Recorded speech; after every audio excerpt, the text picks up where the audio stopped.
everybody, and welcome back to another episode of Dance Talk Realness, a podcast where we discuss all nuances concerning education and dance, because a dance experience is an experience worth talking about. I'm your host, Truly B, here with my awesome, as always, co-host, Daryl P. Hi. And today we are joined by our lovely, splendid, excellent, magnificent guest. I know, sis. I know. I know. It's a lot. It's a lot. It's fine. So go with it. Own that. Own all of it, because all of it is facts. Mrs. LaShawnté Ayesis Clay, of which I have known her for years. Mm-hmm. Years. We met teaching in the county together, and even though she is not a dance educator, she is an amazing arts educator, teaching in theater. And she's just insanely awesome at what she does. And so I definitely, I was trying to ease her query about, well, I don't teach dance though.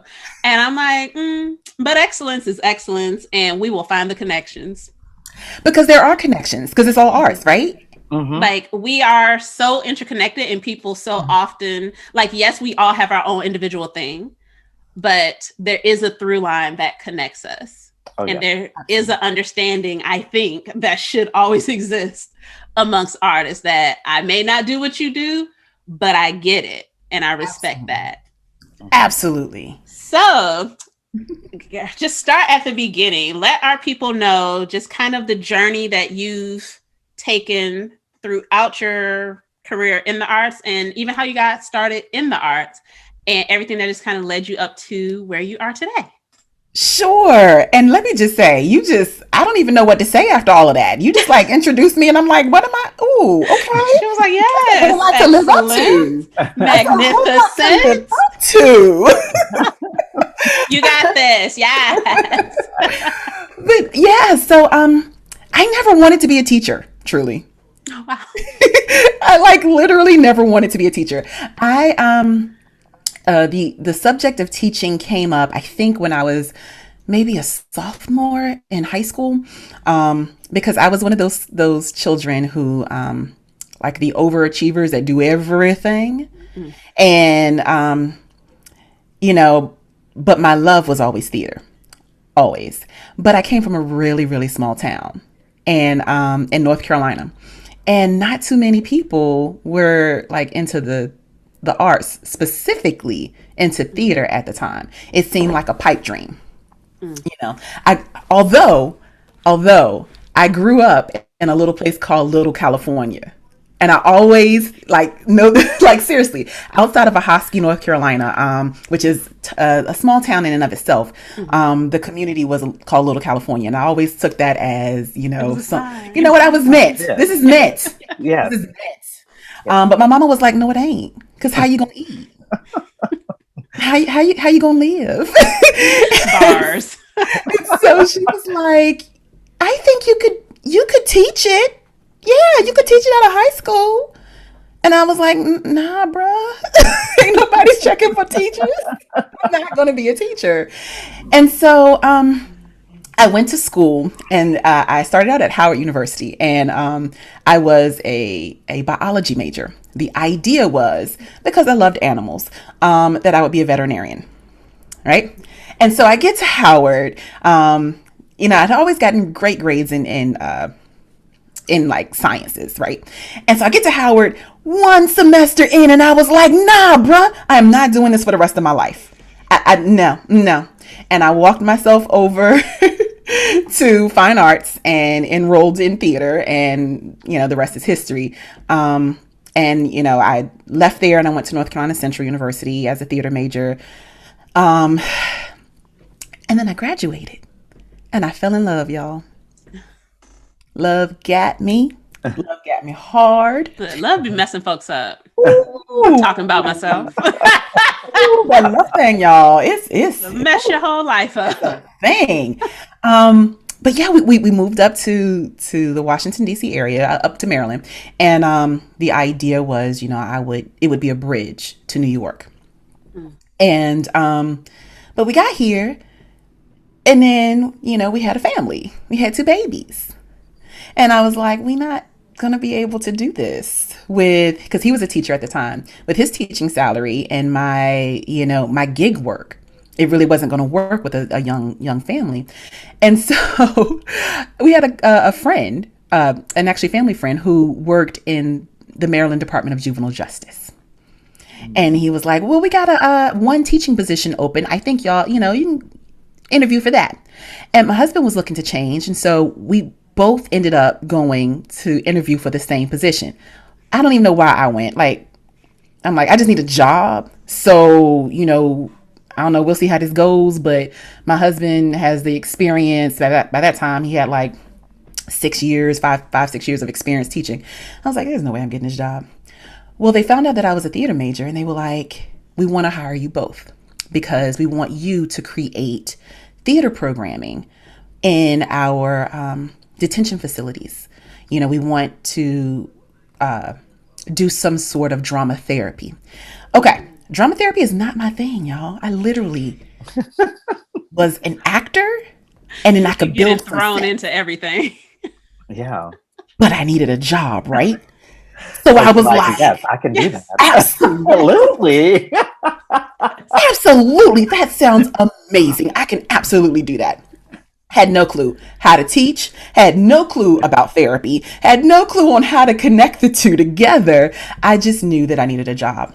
And so I fell into teaching with a big attitude, like, I have to teach, and found out that I really loved it. It was one of those things where it happened almost suddenly, not immediately, because the kids drugged me on my first day. Drug me as only kids can do, only kids and old people can do. Yeah, it was one of those things. Because I was told, as a lot of us, to go in hard and then go out like Mary Poppins. But you have to go in hard first, so you can go out like Mary Poppins. Well, I walked into Waxter Juvenile Detention Facility, the Waxter Home for Girls in Laurel, Maryland. And with this thought, I'm dressed up like, I don't know, like I was going to church. And I didn't know what to wear, y'all. I was just a mess. And I remember very clearly my skirt getting tugged and getting caught in the door as I was getting out of the car. And that'll come back. And so I come in, and in Waxter, there's it's not as, well, it wasn't. I don't even know if it's still standing right now. It wasn't as institutionalized as the other place that I went, but they had a lot of doors. Mm-hmm. And I remember that and being like, oh my gosh, I can't even imagine what this feels like to come in as a student or as a child into this space. But I go into my classroom first day, and I'm like, okay, my name is Mrs. Clay, and I'm going to be teaching you a little bit of theater, a little bit of art. We're going to do some creative stuff. And I remember a young girl was like, excuse me. And I was like, hold on, I'm talking. I'm going to give everybody an opportunity to speak when I finish talking. Remember, I was supposed to be coming in hard. Right? And so I'm like, okay, so this is what we're going to be doing, X, Y, and Z. And I'm going over, Miss Thing. I said, look, this is my classroom, and you will speak when you are spoken to. She said, oh, well, then I guess you cool with everybody seeing those $2 yellow drawers you wearing through that rip in your skirt. Day one, y'all. Day one of teaching. My whole, can I curse on your thing? Yeah. Yes, ma'am. My whole ass was out, y'all. Literally, it was not cute. It won't cute. Nobody told me but this young lady. And so I ended up wearing, for the rest of the day, wearing a uniform that the young ladies wore, which was sweats and a tee. And so I looked like I was on one of the units with the girls all day long. And so that was my introduction to teaching. I left there and went to Cheltenham Youth Facility, which was boys. And Cheltenham houses youth from Baltimore, from Prince George's County. I want to say from Anne Arundel County too, and a little bit of DC, but that's only because the DC facility was overrun. It was really packed. And so, when I went there, they were like, your classes will be young men from ages 8 to 21. And yes, that's who you're going to be teaching. Remember, I don't have any pedagogy. I don't know what I'm doing. I know theater, but I don't know how to teach it to people. But I do know how to connect. I do know how to connect. And that was what hooked me into education. And I stayed in Maryland Department of Juvenile Justice for 4 years before I took a whole turn and went to Suitland High School, Center for the Visual and Performing Arts, on the other end of the spectrum, and was there for 17 years. Yeah, about 17 years, a little under 17 years. Left in 2018. So that, and I was the theater department chair there, and just fell in love with it until I didn't. I feel like I had to leave the system, but I never left education, because my company still works in education, but I needed to leave the system. And I thought it was because I feel like I am talking your head off here. No, ma'am. Oh, please. I feel like I'm like, Leslie, out. You're getting to this part. You can juice. I'm like, keep going. Like, let me lean in real quick. Keep going. But no, I thought that because I didn't go through a traditional education program. I got my master's in education, and certifications out the wazoo after that. But I thought, because I didn't take the traditional route, that there was a lesson that I missed.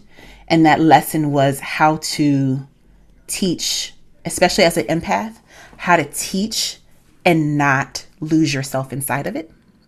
Mm-hmm. And what ended up happening was I became so invested in my students' lives. And we all know that children go through a massive amounts of trauma at times, especially when you're talking about teaching in areas, Suitland isn't inner city. I don't consider it inner city, but a lot of the students do come from those areas, right? Mm-hmm. And a lot of high poverty areas. And they came with so much. And I think because I started with juvenile detention and their issues, which were astronomical, their traumas were astronomical. And it was like they were consistently being traumatized, even by the system.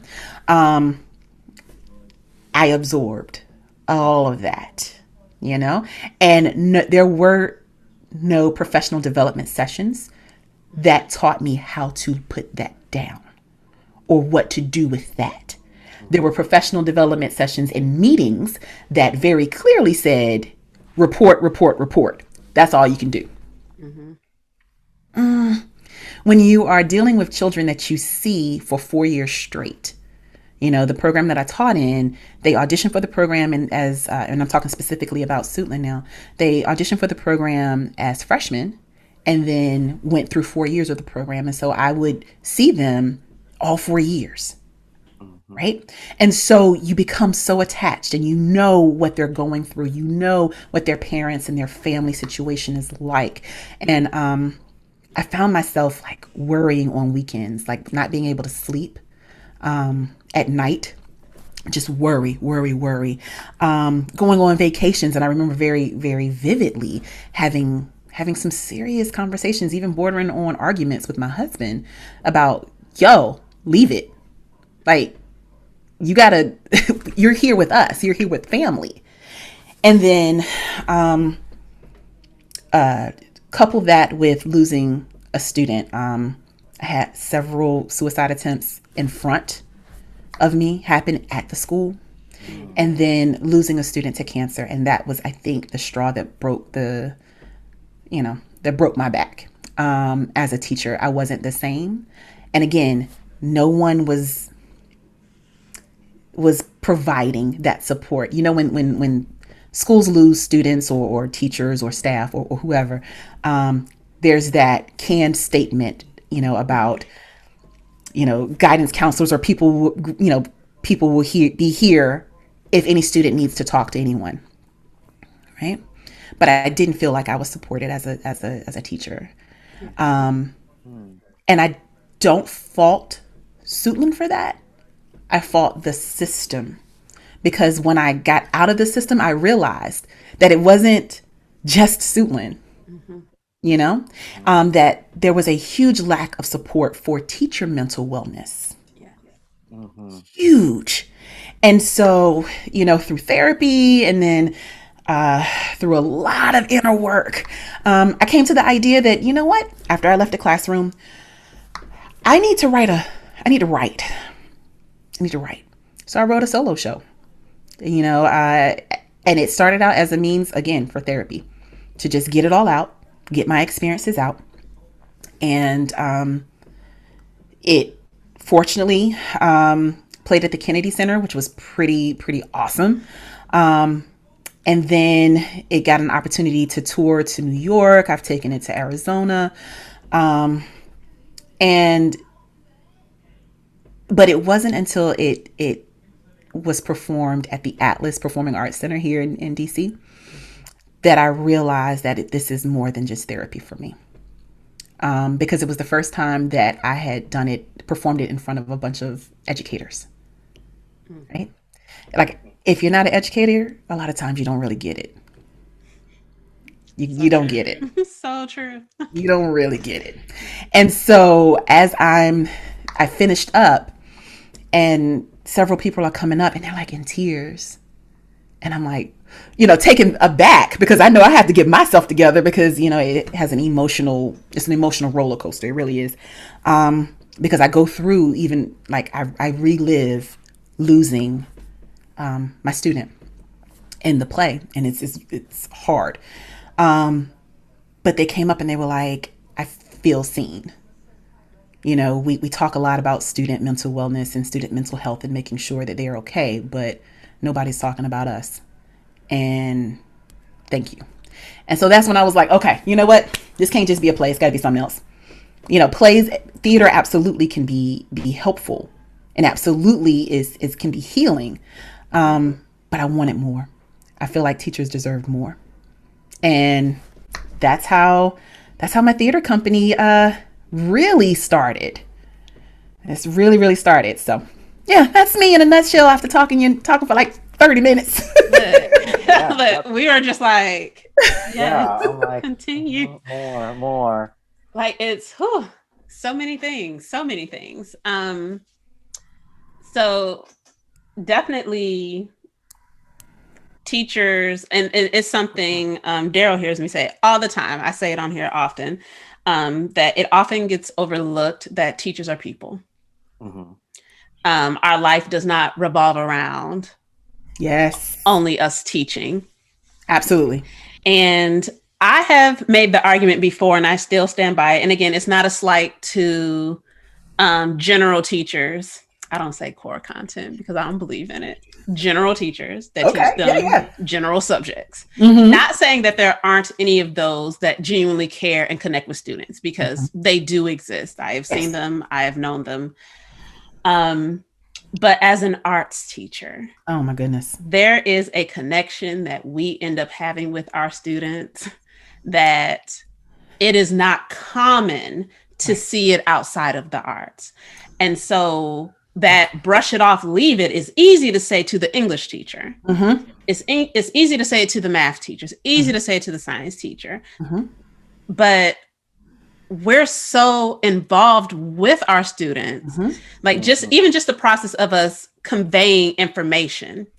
It's so involved. We give so much of us, and we ask of so much of them in return. That we can't just brush off what's happening to them, or if they're going through something, we can't brush that off as easily.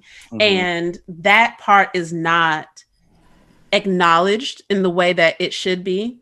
I'm glad that they're starting to talk more about the mental well-being of the students. But I'm like, but your teachers though, Yeah, but you're teachers though, and you said something that really kind of sparked something in me. We ask them not necessarily to be raw, but to open themselves up so that they can portray, whether it's through dance, through theater, whether it's through visual art, or music, where they can portray this emotion, because we're trying to get through, we're trying to affect an audience. And in order to do that, we have to be vulnerable ourselves, right? Mm-hmm. And so there's this sense of vulnerability that art requires. Mm-hmm. And so I get that. I don't think you have to be vulnerable in a math class, or you have to be vulnerable in a biology class, But when we're talking about the arts, and we're talking about the mental capacity that artists have to kind of tap into for themselves, and then be able to, express to others. We're absolutely talking about a situation where arts teachers are more connected.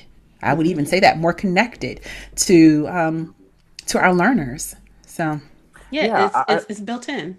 Mm-hmm. Yeah, no, I think, especially in dance, right? Like, I think we've talked about this before, where it's really that sense of like, in a math class, I'm not giving you Pythagorean's theorem, right? Like, I'm not giving you something that someone else has already thought of, and so therefore I'm transferring knowledge. I'm giving you something that has come from within me, and I am providing it to you, and I'm giving it to you, and I think when you have something that's so internal to the teacher, right? So internal to, like, my process, right? Like your process with, maybe it's how you get into character, right? And you're sharing that process with your students, right? It's like you said, it's that connection. It's giving a little bit of yourself to your students, right? And right, I think there's so much time, right? There's just so much time that we have with our cohort of students sometimes, that especially for those arts teachers, like it's really important for us to get that kind of information on how to really let go, right? How to really find that separation, because you're absolutely right. Like, I definitely have found just moments where I feel like I'm too involved with what's going on with my students, that I'm taking it home with me.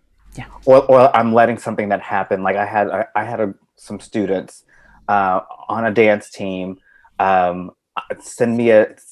bombard me in a group message about how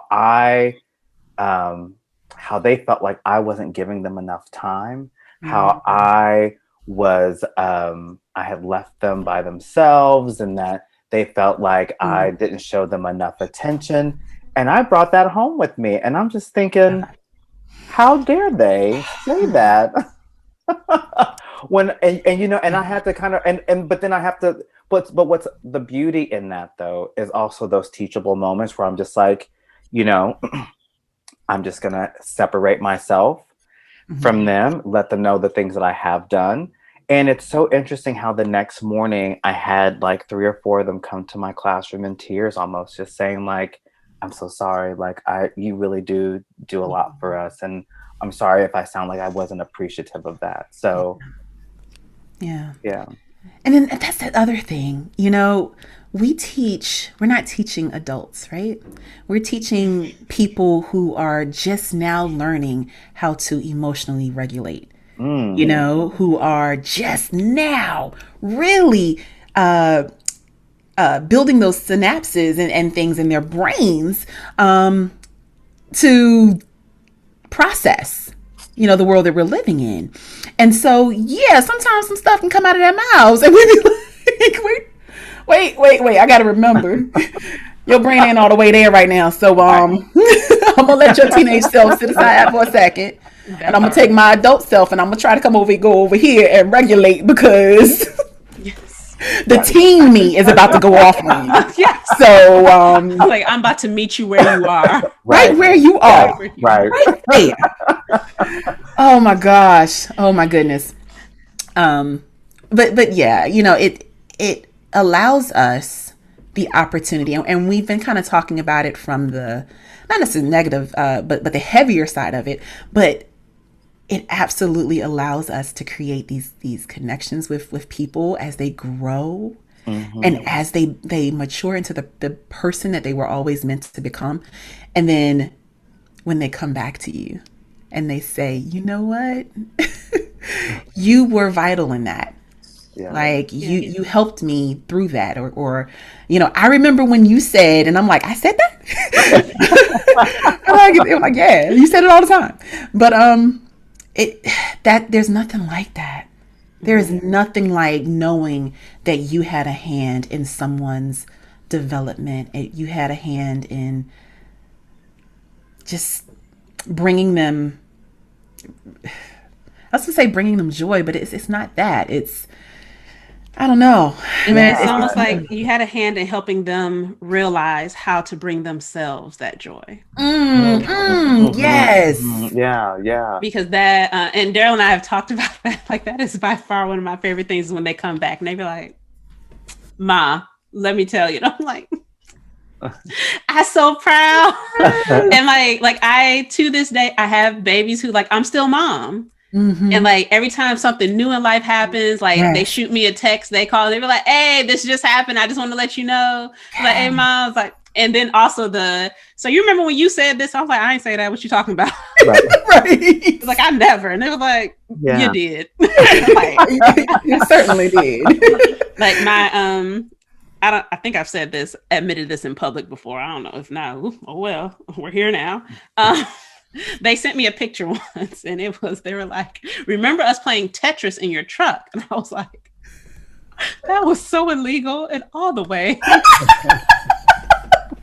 But look, don't even talk about illegal, man. I mean, over the years, if you ain't done anything that's like not quite right, then you ain't teaching. Right. No, you're really not. What you doing? But it's like at the end of the day, like, and I mean, they legit were playing Tetris in the back of my truck. Like the seats were down so I could get them all in. But it was like, how else were my kids going to get to this performance? Right. How else were they going to have this opportunity? They weren't. I was like, this was the only way we were going to get there. So I'm like, keep your head down because that was a cop car we just passed. Don't move. Right. Don't flail about, please. Lay still. Like, please just be flat and still. Y'all can talk though. But it's like, and again, that is a part of that because real talk, pretty much every arts teacher I've ever known has done something along those lines. Oh my gosh, yes. So it's just like, yes. None of my English teaching friends have done this. It's just us. But that investment, we love what we do so much. There you go. That the opportunity to impart that into someone and don't let them love it too. It's like, well, shit, what can I do to help you get to the next thing? Yes. Come on, because we got to do it all. Like, if it is Tetris, it is Tetris. Exactly. If it is, I got to go to the store and get you the stuff for your costume, then I'm going to stop by the store and I'm going to get it. Right. Like, but it's like, that is a level of, I don't know how else to describe it. It's a level of love that we have that you can't tell me to cut that off. Like, I don't know how to cut that off. And I'd be like, I am just like both of you, I've brought so much of it home. That was actually part of the note of how I left the county. Is I'm like, I was like, no, I take this personal. I was like, I try not to. And I try to be like, you know what? They're high schoolers. I'm an adult. But at the end of the day, I'm like, y'all are also about to be college students. So you're old enough. Right. I was like, and you're playing a game that you know was wrong. I was like, and so I've given nothing but love, nothing but opportunities, and to have that thrown back at me. Oh my God. That hurts like and nothing. I was like, I don't want to hurt like this anymore. I'll leave. And then people were up in arms that I left, come to find out. Did I tell you about that, Daryl? I think you did tell me a little bit about that. Yeah. In arms. Yeah. It's like, well, you could have waited until You tried to cost me my whole job. My kids almost couldn't eat. Right. My kids almost couldn't go to their doctor's appointments. And no, and negative. That's where we So draw we're the wrong. line. That's where we draw the right. Exactly. That's where you draw the line. That's where So it's like, but you're upset that there were consequences to how you treated me. Right. I'm like, I love hard. I will love fully, but when I am done, yeah, I was like, I can show you what it looks like for me to not do for you. I can show it. yeah. Like, I'll let you know exactly how much I've done by showing you that I'll stop. Yeah. And that's part of how I ended up, leaving shortly. And I do know Isis was one of the first people that I called. I was like, I think I'm about to just jump out here. And I was like, jump. Do it. Like, look, put X, Y, and Z in place and then jump. She sure did. She was like, jump. Go. Go. Because, it's... I can't remember who told me this. But this goes into a slightly different kind of conversation. Not really, but kind of, I feel like I stayed in the classroom too long because of what I call the superhero complex. Right? Mm-hmm. And some teachers embrace it. I hate it. I hate that they embrace that term superhero. Teachers are superheroes. They got t-shirts, they got swag, got all this kind of no. Just because we have been forced to do, to move, heaven and earth, doesn't mean that it's something that we can and should do all the time. Right. And so I felt like I stayed in the classroom because there was always that freshman class, right? There was always those sophomores. And I'm like, if I can just see them to graduation, then I can leave. But as they are matriculating, so are new people are coming in. And it got to the point where I realized that, one, I wasn't the teacher I used to be because a piece of me, like I said, broke during that time. And that by prolonging this, not only am I prolonging my hurt and my pain, but I'm also not necessarily giving them, everything that they deserve. But the flip, and this is how it kind of ties into you, truly, I feel like it wasn't the students. It was the lack of support with colleagues that it got to the point where I was like, I cannot do it all. I shouldn't have to, because it's not just one person that in this department or in this situation or in this whatever. And after, many years, it just became like, this is never going to change. And I will always have to strap this department on my back and walk up this hill, and I'm like, I can't. Matter of fact, I can't even mentally do that anymore because, I'm not getting the support I needed, mentally and emotionally. So, so it's not just the students all the time. Sometimes it's just the supports aren't in place. Right. The powers that be don't give you the supports that you need in order to do these Herculean tasks that the world is asking you to do, or the school system or parents or students or whoever is asking you to do. So yeah, I feel that, you're not gonna, okay, well, I will show you what it feels like to not have me. And unfortunately, some people have to get hurt in the process, which I never wanted. Yeah. Suitland was a mess when I first got there. They had lost like 3 teachers all in 1 year. Suitland Theater, the theater department. When I say lost, I mean they didn't pass. They left at the same time.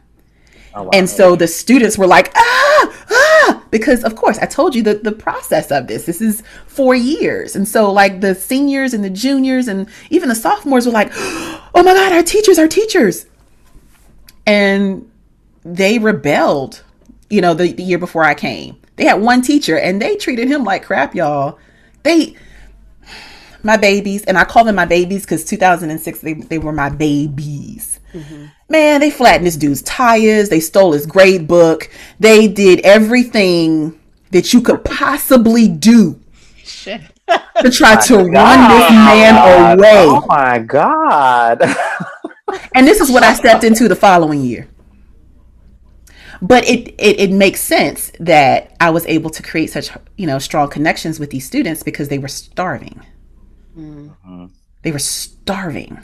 And so because they weren't getting what they had expected to get. And so you add one more teacher, you add a young Black teacher who is coming from kitty lockup and who is like, ugh, counting my pencils. I was on some whole craziness. They kind of drew to me, and then I drew to them because I saw me in them. Mm-hmm. I saw that high school student that was like, theater is the world. Mm-hmm. And so that's how we kind of connected. And some of them are some of my closest friends now, and it's crazy to say that, but I was young. I was young when I started, and some of them are some of that group now. Yeah. Some of that 2006, 2008 group. Yeah, it's interesting because it's like, it's one of those things that we come with so much passion to these classes, but sometimes we're not necessarily teaching, the next actor, actress. We're not teaching the next dancer. Sometimes we're just teaching, your next doctor, your next lawyer, your next, cashier at the store, right? And a lot of these things that they're getting from our classes are going to be those things that just make them who they are and give them a little bit of personality, right? Oh my God. Empathy, compassion, all of the things. Flavor. Yes. All of the things. All of the things. Yeah. So it's I just wanted to say that I mean, I feel like those are really important skills that we talk about because now, especially in the system, we're talking a lot about this social emotional learning, and really trying to tap into really getting to know the students, because this generation is very just very guarded. I think they're very guarded with who they are. When you've grown up in a place in a digital world where you're separated by a screen and a camera, you don't really have to always be yourself. And then when you get in front of people and you have to start to be yourself, what is that like? How do people will really know who I am? And then on top of that, when people know who I am and see who I am, now they can flip that camera and record it and keep it and store it. Yeah. Right. And so maybe even that's part of that, being afraid to really be yourself, because it's so it's really wanting to tap into that. And I think that, the arts are just so important now because we just provide a space for them to feel safe. And then once they feel safe, then they can emote, then they can express. And I think that that's something that maybe they're missing at home. Yeah. And they're definitely not getting in their biology, math, social studies class. I love that. I also recognize that in these arts classes, a lot of times we give them space to make errors or to experiment, or a lot of times there's no right answer. I mean, of course there's a right way to pirouette. Of course there's a right way to do, technique. But once you get past technique, it really is about trying different things to see, it's about innovation. It's about creativity, versus 1 + 1 = 2. And it's always going to be 2, and so as arts teachers, we embrace that mess up, because that mess up can be the most beautiful thing in the world, right? And once we get them to understand that, and that sometimes can be like a Herculean feat in and of itself, because society, beats them down that failure, that don't do anything wrong. Don't do it wrong. Don't do it wrong. So they get in their mind like, I got to do it exactly right. I got to give me exactly what I'm supposed to do. And so when you're in a choreography class, you're like, what you mean? I can tell you that in this piece you have to do, and I keep saying pirouettes because, as you see, I'm not a dancer. It's all right. That's the only. A chasse. I can. Hey, look at you. Come through. Okay. Terminology. Okay. Yes, Miss Mountcastle School of Dance when I was 3. Yes. But yeah, I can tell you that these technical things have to be in it, but how you put it together is, the beauty of it. So, the try and see, is what the arts bring as well. That other subjects don't necessarily always do. Right. Yeah, that was one of the main reasons I would never give up teaching the improv class. I was like, oh no, I love this. Because watching them finally break through that need for everything to be perfect and that it's okay to mess up and that it's the process of me trying to get to this final thing. I'm like, thank you. This is all I was trying to get you to do. I was like, okay, so now live in that. Let's go. Now we're here. Now we're here. Now we're cooking. Let's go. Let's do it. Oh my gosh. Yeah. How many math teachers talking about, okay, it's about the process for us. No, it's about the right answer. Yeah. It's like, and you solve it just like this. And this is how you solve it. And this is the answer you better get. If you don't, you're wrong. Yeah. Yeah. I will say that. Let me ease up on some of the math teachers, because there are some math teachers who I'm gonna keep this energy because I'm the child of a math teacher, so I have reserved the right nope to maintain this energy right here. But continue though. Some of them embrace, ingenuity and maybe like, okay, well, this is the right answer, but how did you get there? If you got to the same right answer as I got to, then however, and you can do it consistently, do it your way. Some math teachers. I never had one of those math teachers, but I heard that they mythically exist. So, somewhere in the universe. So, I've run across some. Same with English, couple science. As an adult, I've run across that they were not my instructors. But they exist. They're out there. Those are usually the ones I have found that are willing to do collaborative projects with us.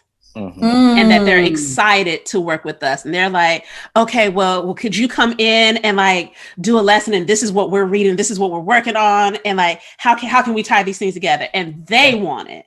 Those are the ones. And when I tell you, I don't meet them often, but when I do, I'm like, I like you. We can be friends. We can be friends because yes. Don't get me started on arts integration. Damn. You know what? Arts integration is how everybody should teach. Like literally, it should be. I'm like, it can make your life so much easier. Let us help you. Yeah. Let us help. Like, we got it. Like, think of the depth of understanding. If everybody, especially the younger students, but even the older, if you lay the foundation of thinking by creating these connections with the art, with real world, with all of these things, imagine how easy it is and how much further people could get along in a subject later on if they had that foundation. But again, don't get me started. But that's my thing. I had one English teacher. I failed that class. But that part aside, that was my fault. That was on me. I take ownership of that. That was my fault. But I remember, what were we reading? I think we were doing this like all the plays in the world. But we also had a great plays class. Okay. And so either they were in communication or she just genuinely was about the business of, okay, so you really fully understand how these tragedies work. You're going to write one. Whoop. And we're like, we're going to do a what now? And then from there, we had to present. And she was like, how you present is up to you. And all I remember is my group. We were up there with some Barbie dolls behind her desk. We were like, yo, we need your desk though. So you guys sit over there with the rest of the class.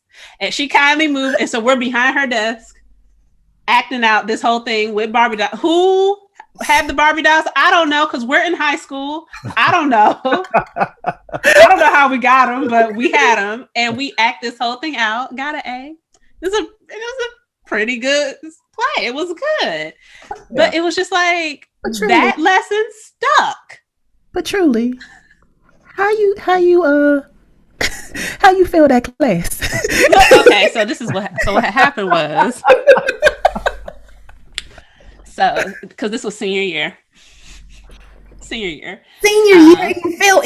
What you doing with your life? Not going. There you go. Because this this is why I was like, this was one of those rare teachers about that business. Mm-hmm.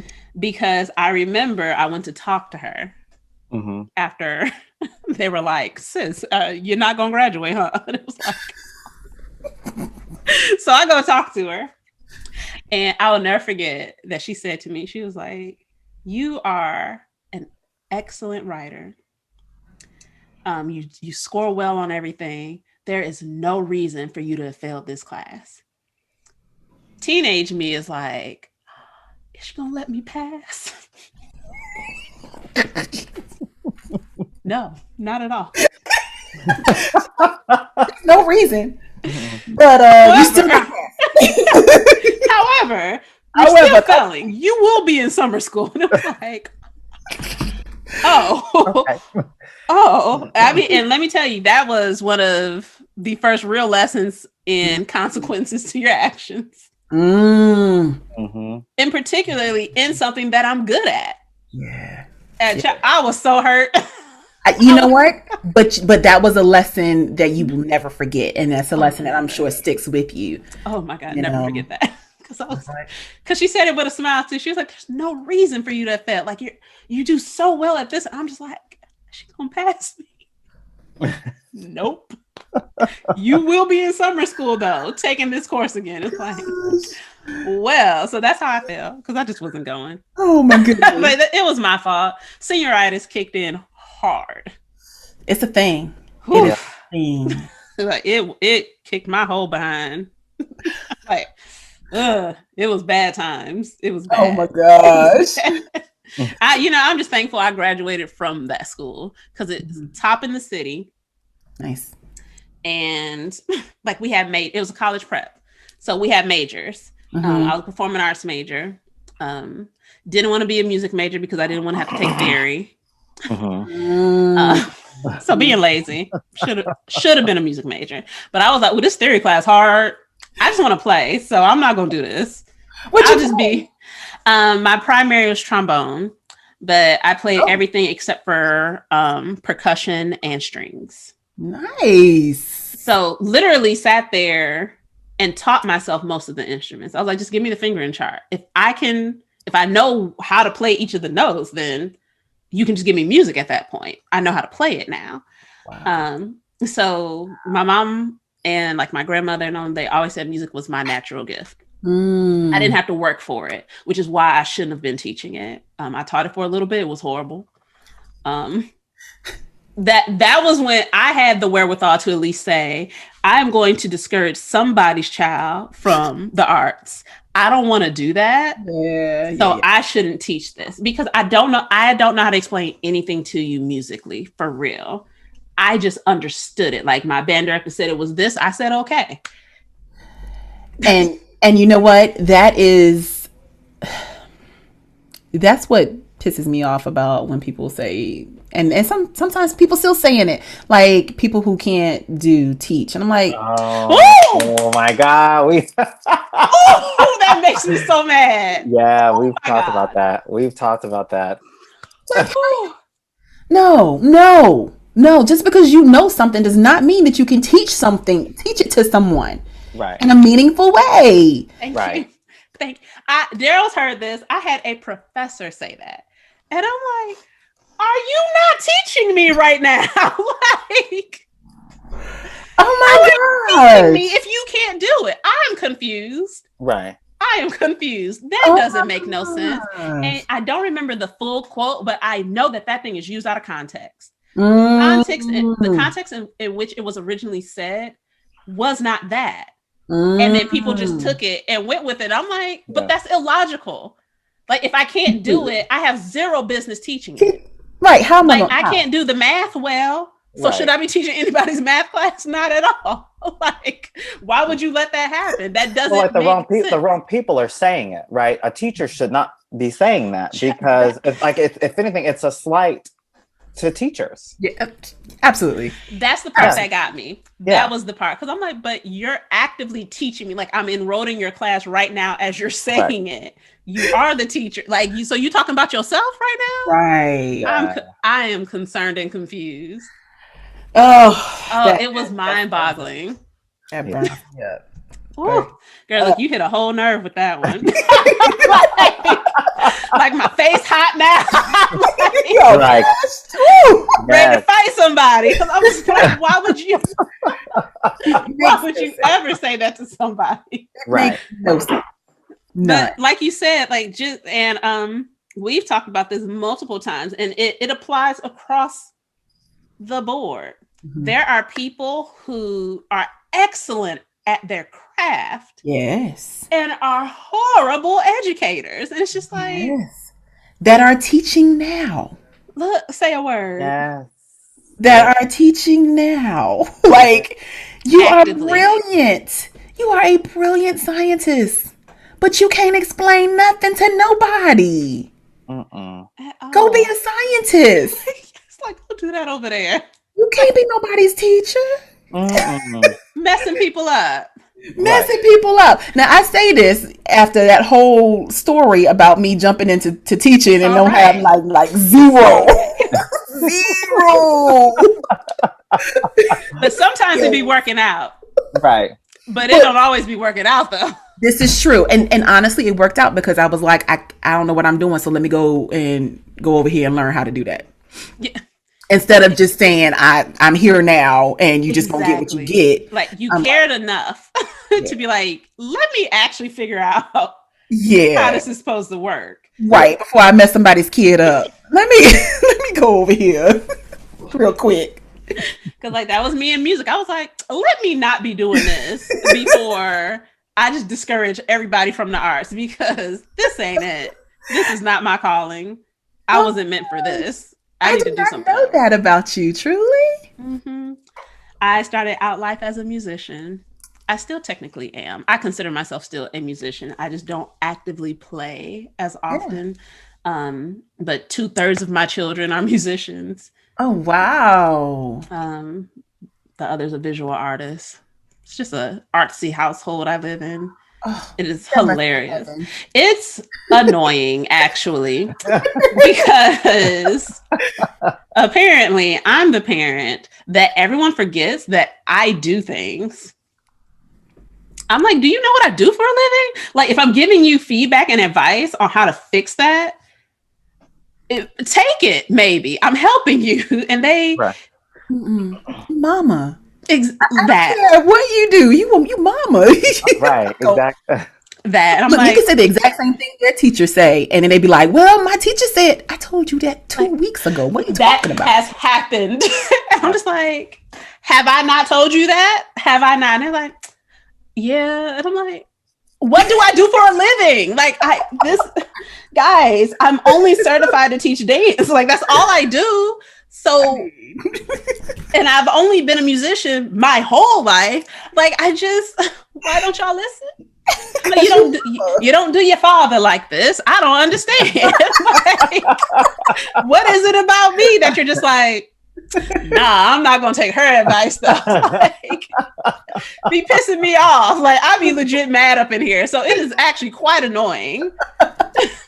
Oh my God. To have all these artists in the house, because don't nobody listen. And then when it turns out I was right, they be like, oh.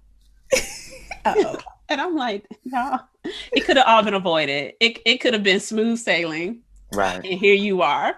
Where's the fun in that, though? Where's the fun in smooth sailing? It'll be fun for me. I would enjoy it. Forget them. Right. I want a smooth ride. It's got me messed up in here. But yeah, I will say it is lovely to have watched them grow. Both in dance, even though they're not going to be dancers, they have made that clear. They are going to stick with music. And I'm like, oh, okay, I guess that's fine or whatever. Fine. I'm still bitter. I'm working through it. Clearly. Still very bitter. But even watching them grow musically has been great. And like seeing how there are things that like they're picking up on that I'm like, I was like in middle school and high school when they gave me that. And like, you're getting this in elementary, beginning of middle. I'm like, look at y'all. Yeah. Y'all might be great at this. Look at that. I was like, I'm so proud. Even though y'all don't listen, but it's all right. It's okay. It's okay. Right now. Yeah. Something about being a parent, being a mom is it's a beautiful journey. I wrote a play recently called A Million Tiny Ways. And it's about all of the tiny ways that moms let go, like from the moment of birth. If you think about all the moments where you have to kind of let go incrementally. You'll make me cry up in here. Look. I mean, but really, if you think about it, you birthed the child, but for 9 months, they were just yours, you know? They were just yours. And you were, the barrier between them and the world. And then you birthed them and then you let go of that, you know, and then the first steps when they walk away from you, first time going to school. Kindergarten tore me up. Like my baby. What's happening? I'm like, you want me to go with the youngest messed me all the way up. Because the other two would be like, oh, I'm going to give you a hug. Yeah. This little child of mine that I love with all my heart and soul, smooth was like, bye, and got on the bus. And I was like, so I'm sobbing. Had to go to work. I was working at Northwestern still. Had to go teach this 0 period class. And they're like, are you okay? I am not well. I'm okay. Sobbing, face just red, nose running, hot mess. And all he said to me was bye, and went and got on that bus with his sister. Like, messed me up. I was like, oh. And he's been like that ever since that. He's the one who I'm just like, so I'm not gonna get that last moment. That's not what you're doing. Nah, bro. I got things to do, Mom. Exactly. It's like, it's like I got siblings to keep up with. Look, and that's right. And literally, he been playing keep up with them so much that it's like, when'd you get, like, he's going to middle school. And I'm like, when we get there? First of all, we didn't know if he was going to make it. Don't blink. I'm telling you. Don't blink. The teen is going to college. That's the one that I just be looking at him and I'm like, you're a man. And I'm like, he is sick of my shit. Like, I know he is. Like, he has to be. But he humors me because I'm just like, I'll just be looking at him and he's like, yes. I'm like, you're a man. It's like, oh my God. And I'm like, I know, I'm sorry. A whole mess. It's a whole thing. So my son just graduated from college. I mean, he's my youngest, just graduated from college, from Temple. The filmmaker. And let me say this. When I dropped him off at college, when I dropped my daughter off from college, I cried all the way home. She went to a college in North Carolina. I cried the whole ride, right? And my husband was done with me. But whatever. My youngest, my son, when I dropped him off, I swear, y'all, I felt like I was having a heart attack. Like, my heart literally hurt. I wasn't crying, but I was like, I can't breathe. I don't know if it was a panic attack or what, but I was going through some changes. And then when we got home, and it was just quiet, nothing.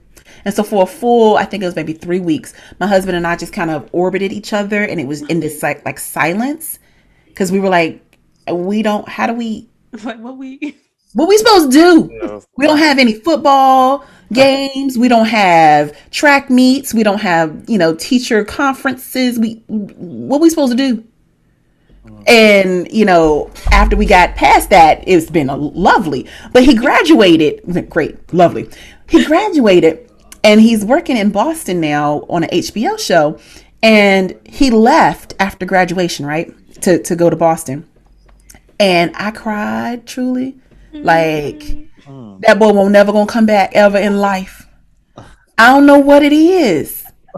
There's something about there's definitely something about mamas and their boys, but that motherhood is just like that letting go again. That letting go is just, it's tough, and allowing them to become the people that they again were always meant to be. Yes, completely different for who you thought they would be sometimes, you know.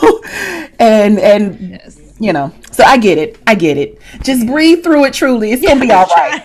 It's gonna be all right. I keep saying, I was like, I'm gonna try not to show up at any of his classes while he's on campus. Child, if you don't leave that boy alone, do not. I'm trying so hard to so when do you have English? Truly. I know. I'm gonna leave him alone. I'm like, okay, I'll drop you off on campus because he's staying home. Okay. Oh, that's good. Yeah. So I'm like, I'm gonna still see you. You better not be chasing that boy across that daggum campus, peeking behind trees as he goes to his math class. Like where he at? You in class though? So it's like, so that for me is going to be interesting because it's like, okay, you live here, but you're also you are an adult, and I do have to let you figure things. Like I watch him do stuff now around the house, and I'm just like, you know how to do that? He's like, yes. Like I'm gonna have to live by myself one day, so yes. And I'm like, who said you can move out? Why are you doing that? Say okay. Like the siblings have been trying to put him out. They was like, yeah, he about to graduate. We gonna turn his room into. And I was like, he lives here though, y'all. Like, don't put my baby out. Like, what are you doing? Like, dang, but. Those two, the younger two, I think are probably going to go far for college. He was cool. Like it was his suggestion to stay home, which I was thankful because I was going to suggest it, but I was like, I'm gonna let you choose. And also it's free.com, so I ain't mad. Thankful for that. Yes, so I'm like, we at least this first semester kind of see how he acclimates to college, and then if he's like, all right, but I want to be on campus, I'm gonna cry and tell him no. You better let that boy do his thing. You can bring him one sandwich on Wednesdays at 10 o'clock. That's it. Okay? That's it. One sandwich on Wednesdays. Oh my God. But I've already decided. I was like, okay, well, if he gets a room, it has to be a single because I'm not trying to deal with nobody else's child because you come talking to my baby incorrectly. We all adults now. Because now it ain't fighting kids. Now it's a whole adult and I don't know how to fight, so I'm just going to cut you. Then I'm going to lose a job. And that's a problem. But also, you can't mess with my baby. So we're going to have to find the money for like a single room. And it's okay. I've decided. You're okay with that. That's how it's going to be. And that's just what it is. And it's fine. It is what it is. It's fine. Okay. We'll make it work. Oh my goodness. Thank you so much for joining us. Thank you for having me. This has been fun. This is awesome. Oh, yeah. Yay. So if you'll be so kind as to let the people know where they can find you, how they can follow you, stay up to date on any projects you have going on.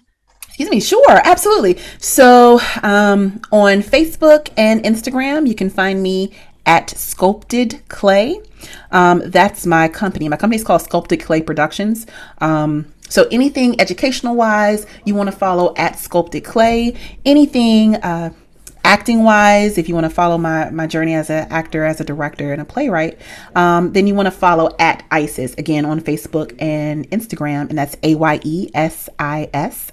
So I have 2 different tracks in life. And then my websites for my business is www.sculptedclayproductions.com. And then again, if you want to follow me as a artist, it's www.ayesisclay.com. And I'd love to say this. I don't know when this episode is coming out, but I have professional developments and residencies that I offer. I will be doing a keynote at Smart Technology Summer Refresh Reboot this summer, July 13th and 14th. So Right to Heal for educators. That's one of the things that I do. Do you have a flyer you can send me? Yeah, absolutely. Absolutely. That, because this should be coming out around when that's happening. Yeah, sure. And then, and Clubhouse. That's what I want to say. Clubhouse. I'm also on Clubhouse at Sculpted Clay. And I will be doing a dramatic reading of my solo show with a roundtable conversation with educators about the topics that are discussed in the show. So if you are on Clubhouse, follow me at Sculpted Clay. And that'll be towards the middle end of July. And yeah, so we can chit chat. Awesome. Yeah. So yet again, we thank you for coming. Told you it was gonna be fine. Yeah. I was like, no, we find connections. We will make the things work and do what they do. Yeah. I study for my pirouette and my chasse. Yes. So I can slide them in the conversation. Yes. Jazz hand. Yes. Yes. She was like, I will have some of these things. Flex foot. That I can say. Yes. Your body roll, Just yes, body roll. Yes. Oh my God, this has been so great, y'all. Yes, we have loved it. And thank you all for joining us here yet again. If you have any questions, comments, observations, anything you would like for us to talk about, be sure to drop us a line. Make sure to like, comment, follow, subscribe across all the places where you can find us. And we look forward to bringing you some fresh new content next week. We'll see you then. Bye. Bye. Yeah.